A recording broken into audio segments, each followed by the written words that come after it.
Hi friends, welcome back to Rashmi ಕೂಡ YouTube channel. ಇವತ್ತು ನಾನು ನಿಮಗೆ ಚಿಲ್ಲಿ ಚಿಕನ್ ಹೇಗೆ ಮಾಡೋದು ಅಂತ ಹೇಳ್ಕೊಡ್ತೀನಿ. ಮೊದಲಿಗೆ ಚಿಕನ್ನೆಲ್ಲ ನೀಟಾಗಿ ತೊಳೆದಿಟ್ಕೊಂಡಿದ್ದೀನಿ. ಹಾಗೆ ಒಂದು ಬೌಲ್ಗೆ ಚಿಕನ್ನೆಲ್ಲ ಹಾಕ್ಕೊಳ್ಳೋಣ. ಸೊ ಇದಕ್ಕೆ ಸ್ವಲ್ಪ ಹಸಿಮೆಣ್ಸಿನ್ಕಾಯಿ ಪೌಡ್ರು, ಶುಂಠಿ ಬೆಳ್ಳುಳ್ಳಿ ಪೇಸ್ಟು, ಮತ್ತು ಕಾರ್ನ್ಫ್ಲೋರು, ಸ್ವಲ್ಪ ಮೈದಾ, ವಿನಿಗರು ಮತ್ತು ರುಚಿಗೆ ತಕ್ಕಷ್ಟು ಉಪ್ಪು, ಮತ್ತು ಮೊಟ್ಟೆ ಹಾಕಿರಲಿಲ್ಲ ನೋಡಿ, ಈಗ ಹಾಕ್ತೀನಿ. ಒಂದೇ ಒಂದು ಮೊಟ್ಟೆ. ಮತ್ತು ನಾನು 1/4 kg ಚಿಕನ್ಗೆ ಎಷ್ಟು ಬೇಕು ಅಷ್ಟು ಹಾಕ್ಕೊಂಡಿದ್ದೀನಿ. ನೀವು ಅರ್ಧ kg 1 kg ಮಾಡಿದ್ರೆ ನಾನು ಏನೇನು ಇಂಗ್ರೀಡಿಯೆಂಟ್ಸ್ ಹಾಕಿದ್ದೀನಿ ಅದನ್ನು ಸ್ವಲ್ಪ ಜಾಸ್ತಿ ಹಾಕ್ಕೊಳ್ಳಿ.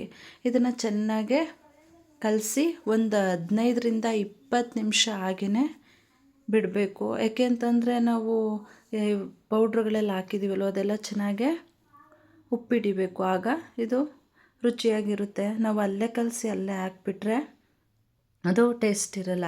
ಮತ್ತು ಒಂದು ಬೌಲ್ಗೆ ಸ್ವಲ್ಪ ನೀರು, ಸ್ವಲ್ಪ ವಿನಿಗರು, ಸೋಯಾ ಸಾಸು ಮತ್ತು ಟೊಮೊಟೊ ಸಾಸು ಇದಿಷ್ಟು ಹಾಕ್ಕೊಂಡು ಚೆನ್ನಾಗಿ ಮಿಕ್ಸ್ ಮಾಡ್ಕೋಬೇಕು. ಮತ್ತು ಹಾಗೆ ಸ್ವಲ್ಪ ಮೈದಾ ಹಿಟ್ಟು ಕೂಡ ಹಾಕ್ಕೊಳ್ಳಿ. ಕಾರ್ನ್ಫ್ಲೋರ್ ಇದ್ದರೆ ಕಾರ್ನ್ಫ್ಲೋರ್ ಹಾಕ್ಕೊಳ್ಳಿ. ಎರಡೂ ಹಾಕ್ಕೋಬೋದು. ಎರಡೂ ಹಾಕ್ಕೊಳ್ಳೋದಾದರೆ ಅರ್ಧ ಸ್ಪೂನ್ ಹಾಕ್ಕೊಳ್ಳಿ. ನಾನು ಮತ್ತು ಇದಕ್ಕೆ ಚಿಲ್ಲಿ ಸಾಸ್ ಯೂಸ್ ಮಾಡಬೇಕಾಗಿತ್ತು. ನಾನು ಚಿಲ್ಲಿ ಪೌಡರ್ ಯೂಸ್ ಮಾಡಿದ್ದೀನಿ. ಆಪ್ಷನ್ಸಾಗಿ ಎರಡೂ ಕೂಡ ಯೂಸ್ ಮಾಡ್ಬೋದು. ಸೊ ಇದು ಕೂಡ ರೆಡಿ ಆಯಿತು. ಇದಾದಮೇಲೆ ಮತ್ತೆ ಒಂದು ಬಾಣಲಿಗೆ ಎಣ್ಣೆ ಕಾಯಕ್ಕಿಟ್ಟೆ. ಸೊ ಅದು ಕೂಡ ಕಾದಾಯಿತು. ನಾವು 10ರಿಂದ 15 ನಿಮಿಷ ಅಂತ ಹೇಳಿದೆ ಅಲ್ವಾ. ಸೊ ಅದು ಕೂಡ ಚೆನ್ನಾಗೇ ಉಪ್ಪಿಡ್ತಿದೆ. ಈಗ ಅದನ್ನು ಎಣ್ಣೆಲಿ ನಾವು ಹೇಗೆ ಕಬಾಬ್ನ ಫ್ರೈ ಮಾಡ್ಕೋತೀವಿ ಅದೇ ರೀತಿ ಫ್ರೈ ಮಾಡ್ಕೋಬೇಕು. ನೋಡಿ, ಈ ಥರ ಚೆನ್ನಾಗಿ ಫ್ರೈ ಆಗಬೇಕು. ಮಕ್ಕಳಿಗೆ ಸ್ನ್ಯಾಕ್ಸ್ ಟೈಮಲ್ಲಿ ಈ ಥರ ಎಲ್ಲ ಮಾಡಿಕೊಟ್ರೆ ತುಂಬ ಇಷ್ಟಪಟ್ಟು ತಿಂತಾರೆ. ನೋಡಿ, ಈ ಥರ ಕಲರ್ ಬಂತು.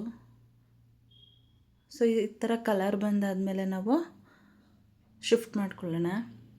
ಮತ್ತು ಅದೇ ಬಾಣಲೆಗೆ ಸ್ವಲ್ಪ ಶುಂಠಿ ಮತ್ತು ಬೆಳ್ಳುಳ್ಳಿನ ಸಣ್ಣದಾಗಿ ಹಚ್ಕೊಂಡಿದ್ದೀನಿ, ಮತ್ತು ಹಸಿಮೆಣ್ಸಿನ್ಕಾಯಿ ಇದಿಷ್ಟು ಹಾಕಿ ಚೆನ್ನಾಗಿ ಫ್ರೈ ಮಾಡಿಕೊಂಡೆ. ಇದಾದಮೇಲೆ ಒಂದೇ ಒಂದು ಈರುಳ್ಳಿ ಮತ್ತು ಟೊಮೊಟೊ ಹಣ್ಣು ಹಾಕ್ಕೊಂಡಿಲ್ಲ, ಕ್ಯಾಪ್ಸಿಕಮ್ ಮತ್ತು ಈರುಳ್ಳಿ ಇದಿಷ್ಟು ಚೆನ್ನಾಗೆ ಹಾಕ್ಕೊಂಡು ಚೆನ್ನಾಗಿ ಫ್ರೈ ಮಾಡಿಕೊಂಡೆ. ಒಂದು 5 ಮಿನಿಟ್ಸ್ ಫ್ರೈ ಮಾಡಿಕೊಂಡ್ರೆ ಸಾಕು. ಇದು 5 ಮಿನಿಟ್ ಫ್ರೈ ಆಯಿತು.